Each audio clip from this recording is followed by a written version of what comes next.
ফরজ গোসল না করে মেয়েরা ঘরের মধ্যে যে কাজগুলি করতে পারবে না। প্রিয় ভাই ও বোনেরা, বিশেষ করে মা বোনেরা ভালো করে খেয়াল করবেন।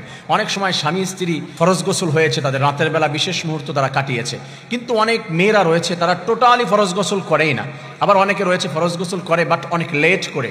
এই ফরজ গোসল লেট করে যদি করে, অবত অবস্থায় যদি ঘরের ভিতরে কার্যক্রম করে, অনেক ধরনের বিপদ আসতে পারে এবং প্রবলেম সৃষ্টি হতে পারে ঘরের ভিতরে। ফরজ গোসল হয়ে যাওয়ার পরে সাথে সাথে গোসল করে নিতে হবে।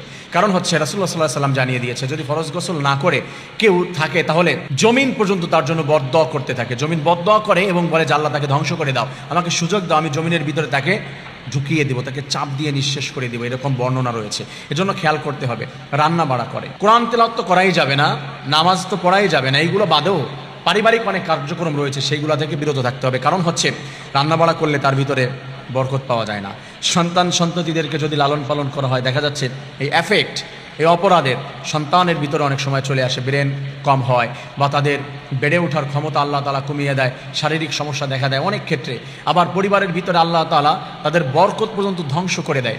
আল্লাহ তাআলা তাদের পরিবারের ভিতরে রহমত নিঃশেষ করে দেয়, আর রহমত আসে না। এবং অপবিত্র অবস্থায় থাকলে শয়তান বা খারাপ জিন তাদের প্রতি আসর করতে পারে, ক্ষতি করতে পারে। এই জন্য উচিত হবে গোসল যখন ফরজ হয়েছে মা বোনেরা ভাইয়েরা, তখন হচ্ছে সাথে সাথে গোসল করে নিতে হবে। হ্যাঁ, রাতের বেলা যদি কেউ স্বামী স্ত্রী একসঙ্গে থাকে, বিশেষ মুহূর্ত কাটায় এবং তারা চাচ্ছে আবার করবে, নেক্সটে আবার করবে, এভাবে 2-3 বার 5 বার তাদের যদি চাহিদা থাকে, সেক্ষেত্রে তারা ফার্স্ট যখন করেছে অজু করে নিবে, তারপরে সেকেন্ডের জন্য তারা ওয়েট করবে। লাস্ট যেটা করেছে যে আর করবে না এই সম্ভাবনা বা এই নিয়ত করেছে, তখন হচ্ছে তারা গোসল করে পবিত্র হয়ে যাবে ইনশাআল্লাহ। আল্লাহ তাআলা সবাইকে এই বিষয়টি মেনে চলার তৌফিক দান করেন, আমিন।